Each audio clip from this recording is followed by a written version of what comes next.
स्वर्गलोक के सभी देवी देवता चिंता में थे। माँ दुर्गा पिछले कुछ दिनों से तीव्र ज्वर से पीड़ित थीं, पर आखिर वह बीमार क्यों थी, इसका कारण केवल वही जानती थीं। ब्रह्मदेव, देवी दुर्गा का ज्वर अभी तक नहीं उतरा है। वे अत्यधिक पीड़ा में हैं, पर सबके दुख हरने वाली, सबको निरोग रखने वाली माँ दुर्गा आज स्वयं रोग से पीड़ित क्यों है? इसका कारण क्या है ब्रह्मदेव? देवी दुर्गा पर किसी भी औषधि का कोई प्रभाव नहीं हो रहा। हे नारद, अब इसके बारे में तो देवी दुर्गा ही हमें बता सकती हैं, परंतु वो तो अभी मूर्छित अवस्था में हैं। बस उन्हें होश आ जाए तो उसके पश्चात ही हमें पता चल सकता है कि वो इतनी बीमार कैसे हुई। कुछ समय पश्चात माँ दुर्गा को होश आता है। तब सभी देवी देवता थोड़ी राहत की सांस लेते हैं। देवी दुर्गा, हम तो घबरा ही गए थे, आप अब मूर्छा से जागी हैं, तो हमारी चिंता थोड़ी कम हुई है। देवी दुर्गा, अचानक आप इतनी बीमार कैसे हो गईं? आप तो ऐसे कभी बीमार नहीं पड़ती हैं। यदि आपको कोई चिंता है तो कहिए, हम उसका समाधान ढूंढेंगे।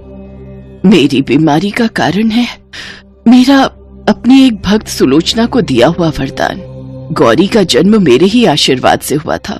सुलोचना के भाग्य में संतान सुख नहीं था, परंतु सुलोचना को मेरे ऊपर विश्वास था कि मैं उसकी ये इच्छा अवश्य पूरी करूंगी। गौरी के जन्म में एक विपदा थी, जिसके बारे में मैंने सुलोचना को पहले ही बता दिया था। हे दुर्गा माँ, मैंने आपकी सदैव भक्ति की है, सच्चे मन से पूजा की है। मेरी झोली में संतान सुख दे दो माँ। हे माता रानी, मेरी ये इच्छा पूरी कर दो। सबको लगता है कि मैं बांझ हूँ और मैं कभी माँ नहीं बन सकती, पर मुझे आप पर पूरा विश्वास है कि आप मेरी प्रार्थना जरूर सुनोगे। सुलोचना को मैंने संतान प्राप्ति का वरदान तो दे दिया, परंतु सुलोचना की संतान पर मृत्यु संकट था। सुलोचना को मेरे ऊपर विश्वास था, इसीलिए उस रात जब मैंने सुलोचना को स्वप्न में दर्शन दिए, सुलोचना, मैं तुम्हारी भक्ति से बहुत प्रसन्न हूँ, इसलिए मैं तुम्हें संतान प्राप्ति का वरदान देती हूँ। परंतु 18 वर्ष की आयु में तुम्हारी संतान पर बहुत भारी मृत्यु संकट आएगा। यदि वो संकट की घड़ी पार हो गई तो तुम्हारी संतान दीर्घायु तक जीवित रहेगी। हे माता रानी, यदि आपने मुझे संतान प्राप्ति का वरदान दिया है तो आप ही मेरी संतान की रक्षा करोगी माँ। माँ, मुझे आप पर पूरा विश्वास है। आपकी पूजा और भक्ति करने से सारे संकट दूर हो जाते हैं। मैं जानती हूँ मेरे आने वाले बच्चे पर आपका आशीर्वाद रहेगा।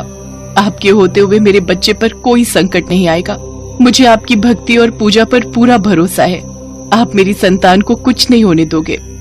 सुलोचना को माता रानी पर पूरा विश्वास था कि वो उसकी आने वाली संतान की हर संकट से रक्षा करेंगी। 9 माह के पश्चात माँ दुर्गा के आशीर्वाद से सुलोचना एक कन्या को जन्म देती है और उसका नाम गौरी रखती है। गौरी के आ जाने से परिवार में सभी बहुत खुश थे।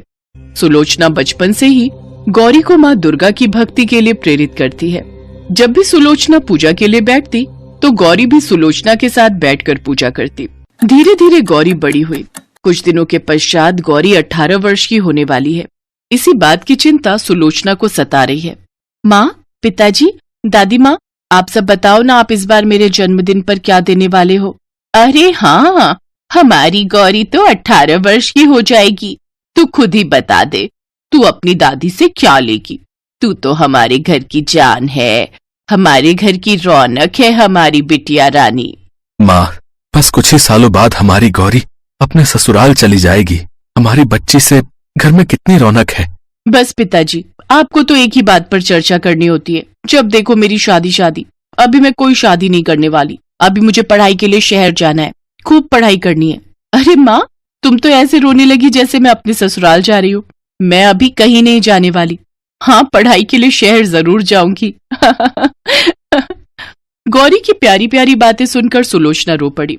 वो माता रानी से विनती करती है, माँ, आप तो जगत जननी हो माँ।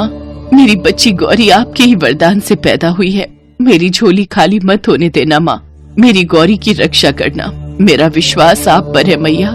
हे माता रानी, मेरी गौरी को बचा लो, उसके साथ कोई अनहोनी ना हो।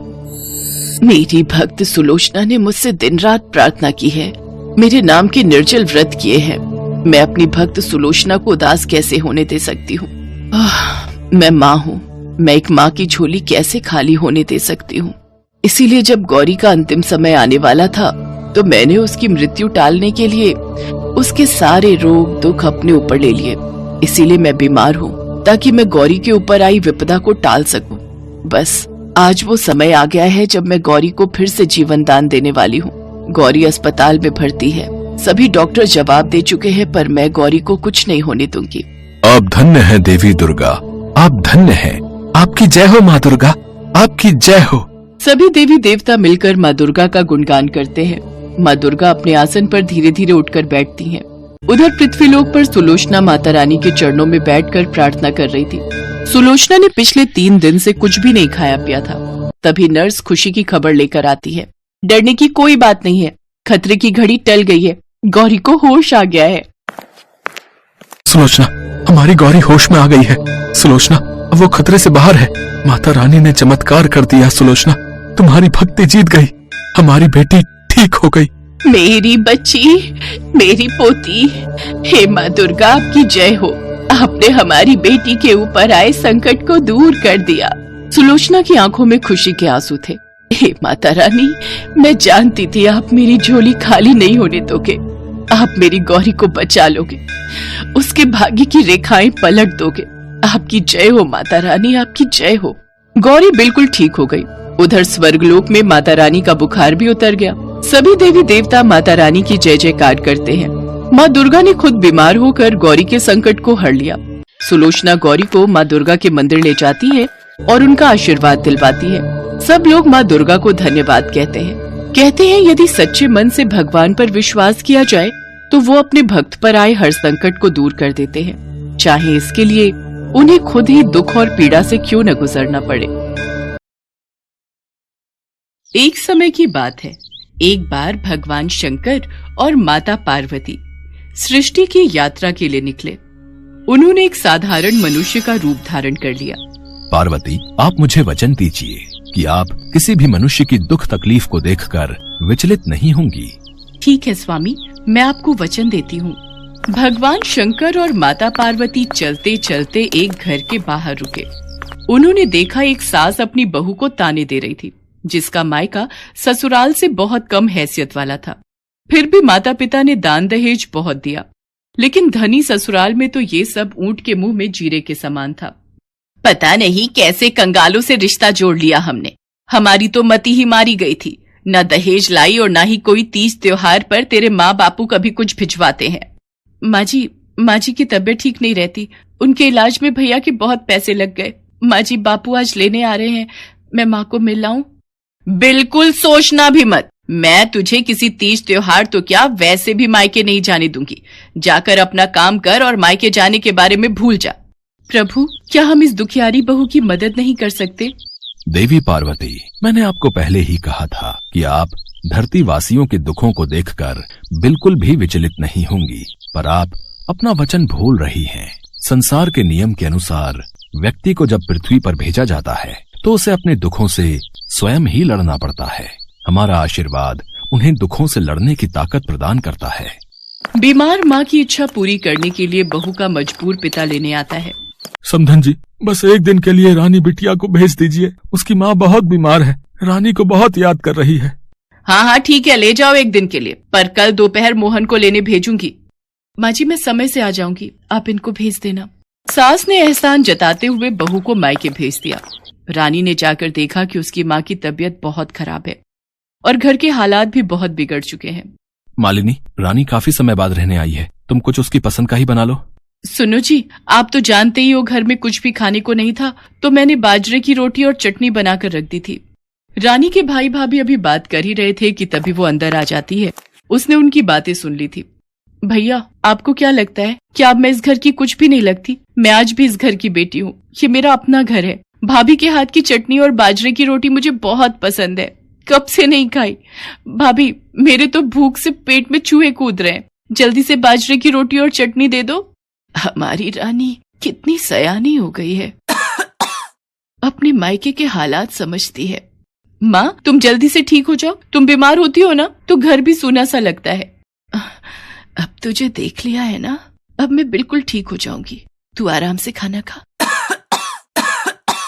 रानी ठीक से एक दिन भी अपने मायके में नहीं रुकी। कि उसी शाम मोहन उसे लेने आ गया। बेटा, तुम तो कल आने वाले थे ना? आज शाम? मतलब वैसी कोई बात नहीं है, तुम्हारा अपना ही घर है, जब जी चाहे आ सकते हो। बाबूजी, वो माँ की थोड़ी तबीयत ठीक नहीं लग रही थी, तो उन्होंने बोला कि घर का काम भी है, इसलिए मैं रानी को आज ही घर लेकर जाऊं। आखिर अचानक माँ जी की तबीयत कैसे खराब हो गई कि उन्होंने मुझे इतनी जल्दी बुला लिया? वो तो जाकर ही पता चलेगा। रानी अपने घर वालों से विदा लेकर वापस ससुराल पहुंची। रानी ने देखा उसकी सास तो आराम से पलंग पर बैठी पूरी पकवान खा रही है। रानी को समझ आ जाता है कि उसकी सास ने उसे जानबूझकर झूठ बोलकर वापस बुला लिया है, पर वो अब कुछ नहीं कर सकती थी। मोहन कमरे में जाकर सो गया। रानी भी कमरे में जा ही रही थी, तभी उसकी सास ने उसे रोकते हुए पूछा, तेरी माँ कैसी है? खातिरदारी तो बहुत की होगी, क्या क्या बनाया था? माँ जी, भाभी ने मेरे आने की खुशी में बहुत सारी चीजें बनाई थी, इतने सारे पूरी पकवान, जलेबी, रबड़ी, कचौड़ी और ना जाने क्या क्या भाभी ने बनाकर मेरे आगे रख दिया। पेट फटने लगा खा खा कर, लेकिन मन नहीं भरा। कितना साफ झूठ बोल रही है, इसके भिखारी माँ बाप इसे क्या खिलाएंगे? अभी थोड़ी देर में पेट का ढक्कन खोलकर देखूंगी तो इसका झूठ सामने आ जाएगा। तभी मैंने इसे कल की जगह आज बुला लिया। कुछ देर बाद रानी कमरे में जाकर सो गई। सास से रहा नहीं गया, वो चुपके से रानी के कमरे में गई और उसके पेट का ढक्कन खोलकर देखा। कितना झूठ बोल रही थी कि मालपुए खाकर आई है, इसके पेट में तो बाजरे की रोटी और चटनी के अलावा कुछ है ही नहीं, इसे सुबह बताऊंगी। अगले दिन उठने पर सास रानी को ताना देते हुए बोली, बहू, तू तो बड़ी झूठी निकली, कंगालों की तारीफ कर रही थी, झूठ बोलते शर्म नहीं आती? मैंने तेरे पेट का ढक्कन खोलकर देख लिया था, उसमें सिर्फ बाजरे की रोटी और चटनी थी, और तू कहती कि तेरी भाभी ने तेरे स्वागत में ढेरों पकवान बनाए। अपने मायके वालों की कितनी तारीफ कर रही थी? झूठ सामने आ गया।